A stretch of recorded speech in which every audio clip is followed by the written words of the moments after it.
Ethan Cole was 23 years old when the front door closed behind him for the last time. The sound was small, just metal meeting wood. But standing on the frozen porch with a duffel bag hanging from his shoulder, it felt heavier than thunder. Cold wind swept across the narrow street in Akron, Ohio. The porch light buzzed above him while snow drifted softly onto the driveway. Inside the house, he could still see the yellow kitchen light glowing through the curtains. His mother never came to the door. A few minutes earlier, his stepfather Rick had stood in the hallway with his arms crossed and his face red from shouting, "You eat here, sleep here, waste space here, you're done, Ethan." Ethan had tried to explain. He was working part-time at a tire shop. He was trying to save money. But every sentence only made Rick angrier. Finally, Rick grabbed the duffel bag and threw it onto the porch.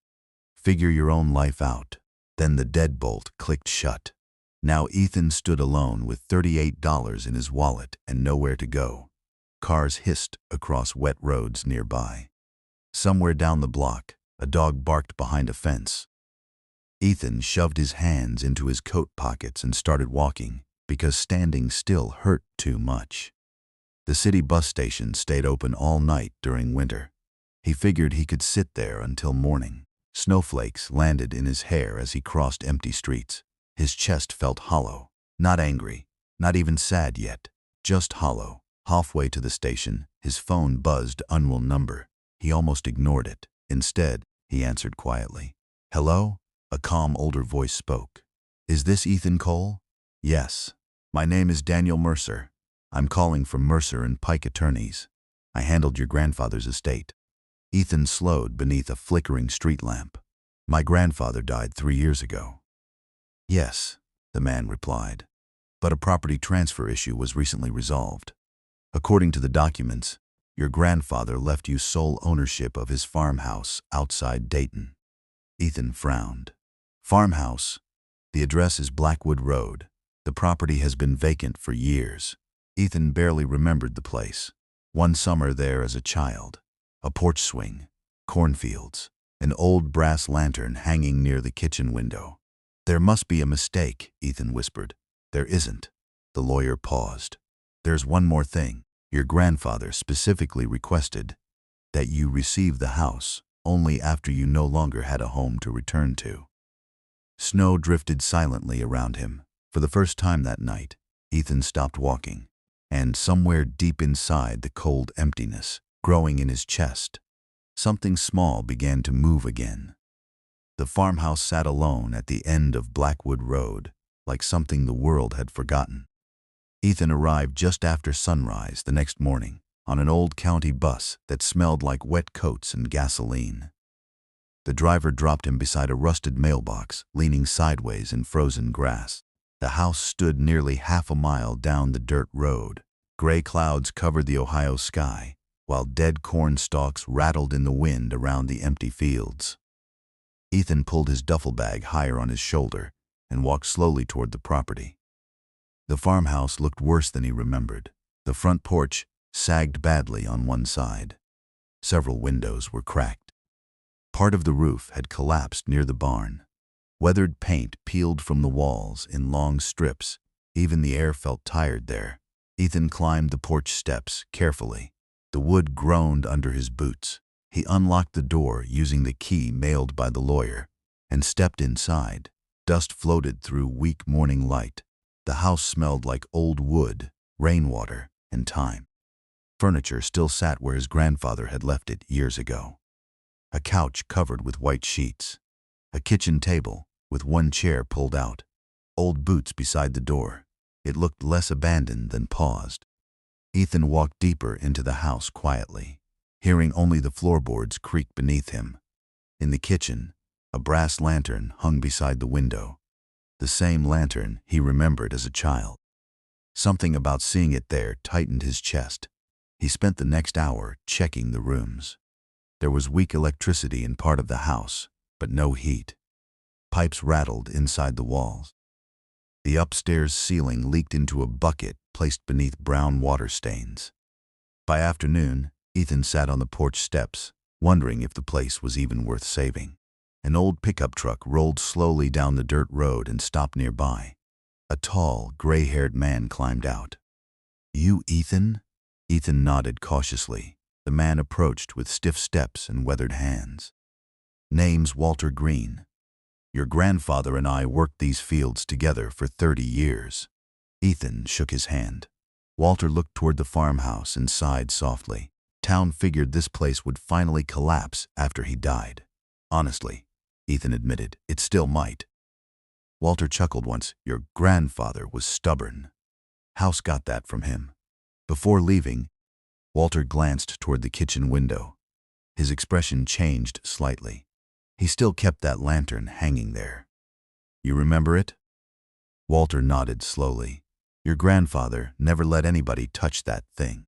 Then his eyes moved lower toward the kitchen floor, and he never let anyone near the cellar door either. Ethan blinked. "Cellar?" Walter looked surprised. "You didn't know." That night, after the truck disappeared down the road, Ethan rolled back the faded kitchen rug beside the pantry. Underneath it sat a thick wooden cellar door with a heavy iron lock covered in rust. The first week inside the farmhouse felt endless. Mornings were cold enough to see breath indoors. Ethan slept downstairs beside the kitchen because it stayed slightly warmer than the upstairs rooms. At night, wind pushed through cracks in the walls and made the whole house creak softly in the dark. Still, he stayed. Each day he cleaned another corner of the farmhouse. He patched broken boards on the porch, using old lumber from the barn. He carried trash bags filled with rotten papers and moldy blankets to the roadside for pickup. Slowly, the house began looking less abandoned. Walter stopped by often after that. Sometimes he brought canned soup, sometimes tools. Once he showed Ethan how to restart the old furnace long enough to heat 2 downstairs rooms. "You've got your grandfather's hands," Walter said one afternoon while Ethan repaired part of the porch railing. Ethan looked up. "What does that mean?" Walter smiled faintly. He fixed things instead of throwing them away. The words stayed with Ethan the rest of the day, but money was becoming a problem. A county notice arrived in the mailbox saying property taxes were overdue. The roof needed serious repairs before winter storms worsened. Ethan counted the cash left in his wallet 3 times that night. $21. He sat at the kitchen table, staring at the numbers until the room blurred. Then his eyes drifted toward the cellar door again. The heavy lock seemed darker at night somehow. Walter noticed Ethan watching it during dinner the next evening. "You thinking about opening it?" Ethan nodded.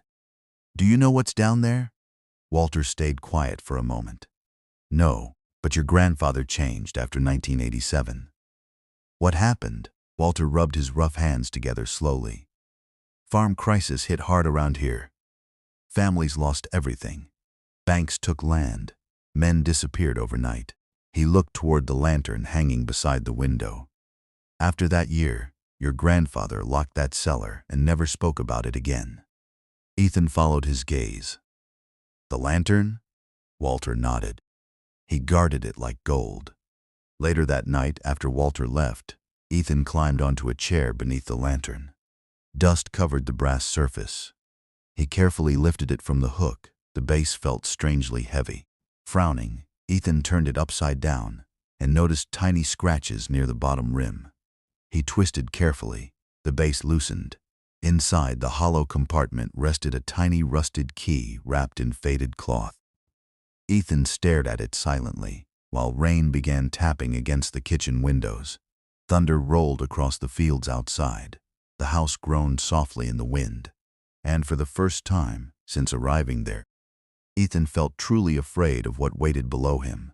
Near midnight, carrying only a flashlight and the small rusted key, he walked slowly toward the cellar door. The lock opened easier than Ethan expected. One sharp click echoed through the silent kitchen. For a moment, he simply stood there holding the flashlight while rain battered the farmhouse roof above him. Then he pulled the cellar doors open. Cold air rose from the darkness below. Narrow wooden stairs disappeared underground. Ethan swallowed hard and stepped down carefully. The flashlight beam shook slightly in his hand. At the bottom, he stopped in disbelief. The cellar was enormous. It stretched far beneath the farmhouse, larger than the entire first floor above it. Concrete walls lined the underground room. Metal shelves stood against one side, stacked with sealed jars, blankets, canned food, medical kits, and old tools. Dust covered everything, but the space remained strangely preserved, like someone had prepared it carefully and then simply walked away. Old lamps hung from the ceiling beside thick support beams. In one corner sat military radio equipment covered with canvas sheets. But what caught Ethan's attention most were the photographs. Dozens of framed family pictures lined a long wooden table. Men, women, children, most were strangers. Some stood beside broken tractors, some beside packed cars. Several looked exhausted enough to collapse. Ethan slowly picked one up. Written on the back were the words, "Winter of 1987. Safe here." His chest tightened. Nearby, stacked neatly inside waterproof containers, were journals filled with his grandfather's handwriting. Ethan carried one to the table and opened it carefully. The entries described the farm crisis that devastated small towns across Ohio during the 1980s. Banks seized homes. Farmers lost land passed through generations. Families slept in cars during winter. Then the entries changed. Your house becomes more than a house when people have nowhere else to go. Ethan read for hours, beneath the dim flashlight glow, while storms shook the farmhouse overhead. His grandfather had secretly sheltered struggling families inside the cellar for years. The underground rooms had been temporary bedrooms. The shelves stored food and medicine. The radios allowed families to contact relatives safely without creditors finding them. Every page carried names and stories. A mother with 2 children who arrived during a snowstorm. A widowed farmer who slept there for 3 months. A teenage boy kicked out by his family after his father lost the farm. Your grandfather never charged them money. He only asked them to help repair the property while they stayed. Ethan sat back slowly, overwhelmed. The farmhouse had never been just a farm. It had been a refuge. His eyes drifted across the cellar again. Suddenly, the place felt less frightening and more sacred. Near the far wall, he noticed a small wooden box sitting alone on a shelf. Dust covered the lid. Inside rested a sealed envelope. Written carefully across the front were 4 words, "For Ethan." When ready, his breath caught, hands trembling slightly, he opened the letter. The handwriting was shaky but familiar. If you are reading this, it means life has already shown you how cold the world can become. Ethan's throat tightened instantly. I prayed your path would be easier than mine. But easy roads rarely teach kindness. Outside, thunder rolled through the fields. You were the only one in this family who looked at broken things with sadness instead of disgust. Ethan wiped his eyes quietly. This house was never meant to make someone rich. It was meant to keep someone safe. At the bottom of the envelope sat one final line. The truth your family ignored is buried deeper than this cellar. And beside the letter rested a second sealed packet marked property records. Ethan barely slept that night. He remained in the cellar until morning, reading every page his grandfather had left behind. By sunrise, weak gray light filtered through tiny basement windows near the ceiling, while the storm outside slowly faded. The farmhouse no longer felt empty. It felt alive with memory. Ethan carried the property records upstairs and spread them across the kitchen table beside the brass lantern. Most were old land surveys and legal papers, but near the bottom sat several documents stamped by the state of Ohio. Mineral rights ownership. Ethan frowned as he read carefully.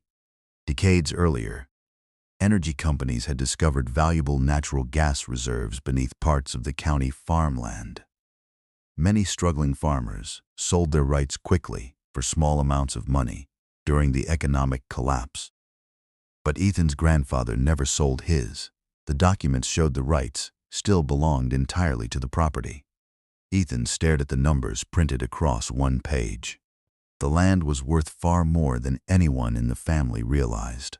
Suddenly, everything made sense. Why the farmhouse had been left abandoned instead of sold. Why relatives barely spoke about it. Why his grandfather hid the records. Ethan leaned back slowly, overwhelmed. For years, his family had treated the property like worthless junk. But his grandfather had protected it carefully.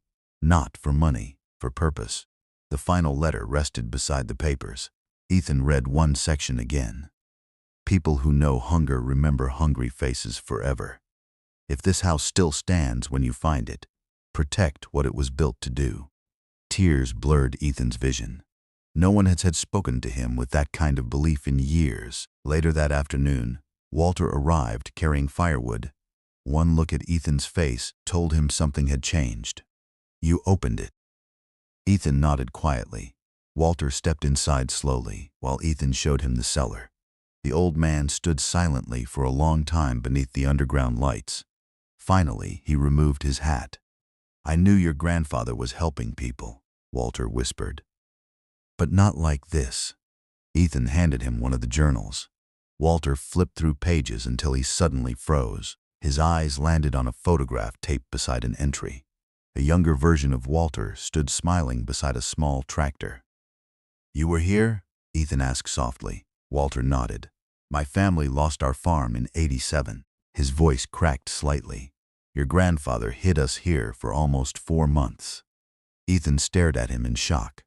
Walter looked around the cellar slowly. "This place saved my life."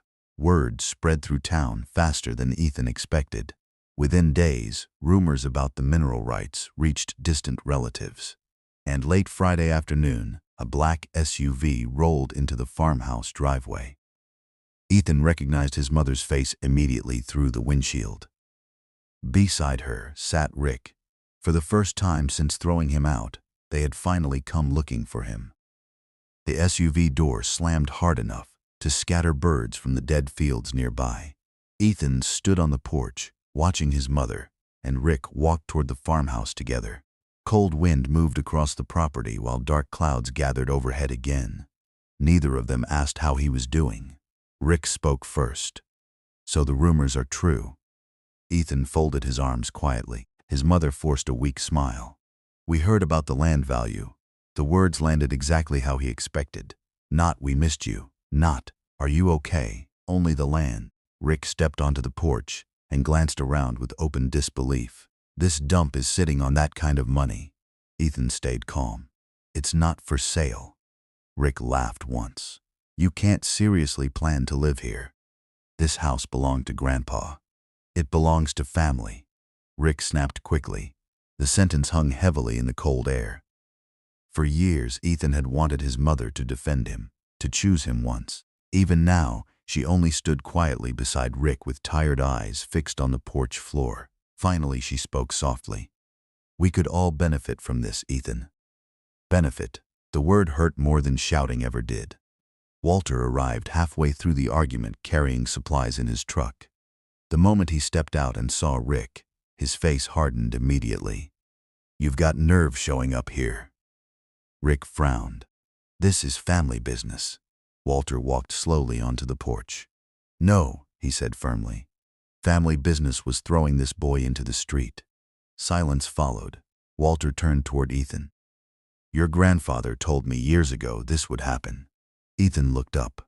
Walter nodded toward the farmhouse. "He knew some people only come back when money appears." Rick scoffed loudly. "This old man filled your head with stories." Walter stepped closer. "No, he filled Phil's house with people nobody else wanted." The wind rattled loose metal on the barn roof nearby.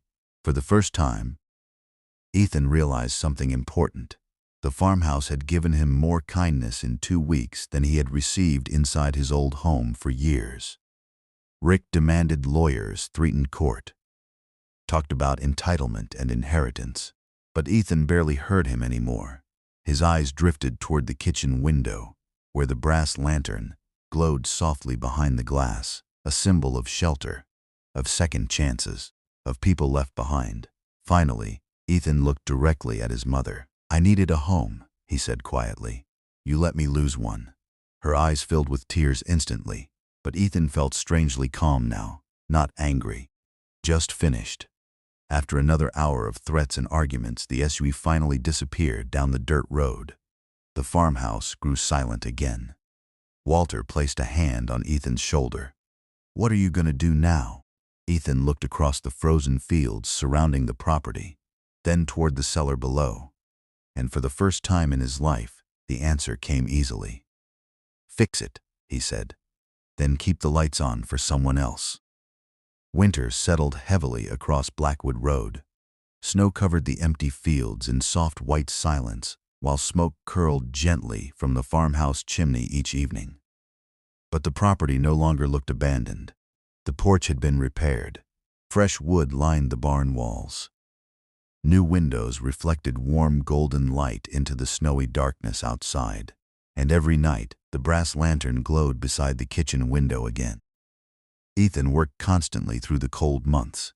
He repaired fences for nearby farms during the day and restored rooms inside the farmhouse at night.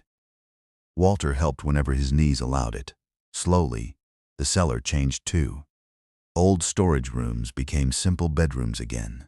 Shelves were restocked with blankets and canned food. The long wooden table downstairs filled once more with quiet conversation and warm meals. At first, Ethan only helped one person, a young mechanic sleeping in his truck after losing his apartment. Then a woman passing through town with her daughter. Then an older farmer waiting for disability payments after surgery. Nothing permanent, just shelter, just breathing room, exactly what his grandfather once offered others.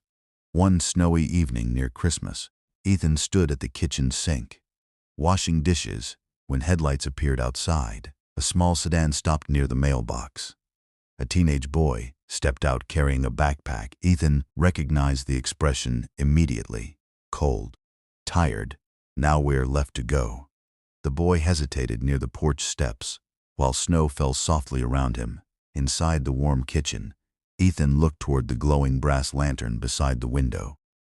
Then he remembered the night he stood outside another door with nowhere to sleep. The memory still hurt, but it no longer owned him. Ethan walked across the room and opened the front door before the boy could knock. Warm air spilled into the freezing night. For a moment, neither of them spoke. Then Ethan stepped aside quietly. "There's food inside," he said. The boy looked stunned. Snow melted slowly on his coat, while light from the farmhouse stretched across the dark yard behind him. And deep beneath the old house, hidden safely below the frozen ground, the cellar waited once more for someone who needed shelter.